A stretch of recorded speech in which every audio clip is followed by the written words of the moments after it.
Après cela, Jésus parcourait la Galilée, car il ne voulait pas séjourner en Judée, parce que les Juifs cherchaient à le faire mourir.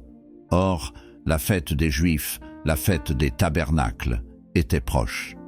Et ses frères lui dirent, « Pars d'ici et va en Judée, afin que tes disciples voient aussi les œuvres que tu fais. Personne n'agit en secret lorsqu'il désire paraître. Si tu fais ces choses, montre-toi toi-même au monde. » Car ses frères non plus ne croyaient pas en lui. Jésus leur dit, « Mon temps n'est pas encore venu, mais votre temps est toujours prêt. Le monde ne peut vous haïr, moi, il me hait, parce que je rends de lui le témoignage que ses œuvres sont mauvaises. Montez, vous, à cette fête. Pour moi, je n'y monte point, parce que mon temps n'est pas encore accompli. » Après leur avoir dit cela, il resta en Galilée. Lorsque ses frères furent montés à la fête, il y monta aussi lui-même, non publiquement, mais comme en secret. Les Juifs le cherchaient pendant la fête et disaient « Où est-il » Il y avait dans la foule grande rumeur à son sujet. Les uns disaient « C'est un homme de bien ». D'autres disaient « Non, il égare la multitude ».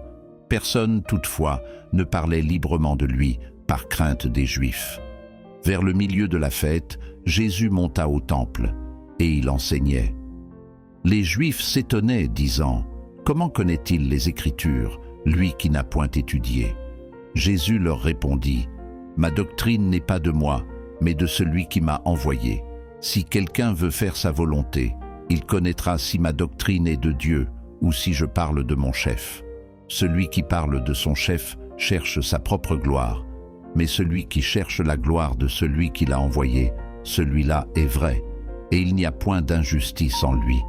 Moïse ne vous a-t-il pas donné la loi, et nul de vous n'observe la loi? Pourquoi cherchez-vous à me faire mourir ?» La foule répondit, « Tu as un démon. Qui est-ce qui cherche à te faire mourir ?» Jésus leur répondit, « J'ai fait une œuvre, et vous en êtes tous étonnés. Moïse vous a donné la circoncision.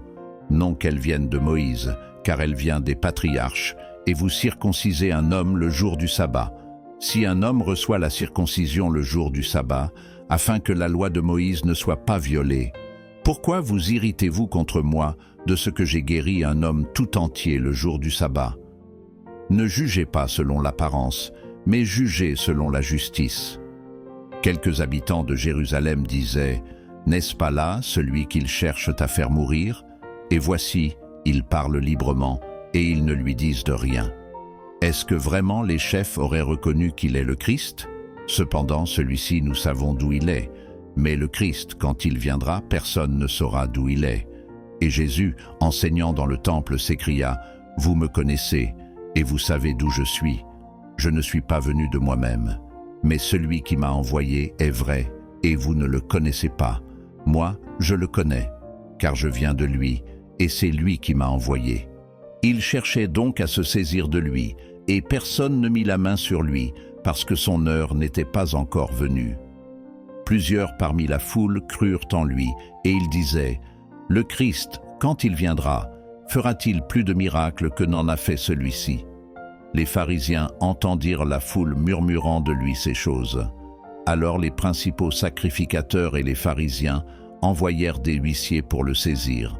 Jésus dit, « Je suis encore avec vous pour un peu de temps, puis je m'en vais vers celui qui m'a envoyé. Vous me chercherez et vous ne me trouverez pas, et vous ne pouvez venir où je serai. » Sur quoi les Juifs dirent entre eux, « Où ira-t-il, que nous ne le trouvions pas? Ira-t-il parmi ceux qui sont dispersés chez les Grecs, et enseignera-t-il les Grecs? Que signifie cette parole qu'il a dite? Vous me chercherez, et vous ne me trouverez pas, et vous ne pouvez venir où je serai. » Le dernier jour, le grand jour de la fête, Jésus, se tenant debout, s'écria, « Si quelqu'un a soif, qu'il vienne à moi et qu'il boive. Celui qui croit en moi, des fleuves d'eau vive couleront de son sein, comme dit l'Écriture. » Il dit cela de l'Esprit que devaient recevoir ceux qui croiraient en lui, car l'Esprit n'était pas encore, parce que Jésus n'avait pas encore été glorifié. Des gens de la foule, ayant entendu ces paroles, disaient, « Celui-ci est vraiment le prophète. » D'autres disaient, c'est le Christ. Et d'autres disaient, est-ce bien de la Galilée que doit venir le Christ? L'Écriture ne dit-elle pas que c'est de la postérité de David et du village de Bethléem, où était David, que le Christ doit venir? Il y eut donc, à cause de lui, division parmi la foule. Quelques-uns d'entre eux voulaient le saisir, mais personne ne mit la main sur lui. Ainsi les huissiers retournèrent vers les principaux sacrificateurs et les pharisiens, et ceux-ci leur dirent, « Pourquoi ne l'avez-vous pas amené ?»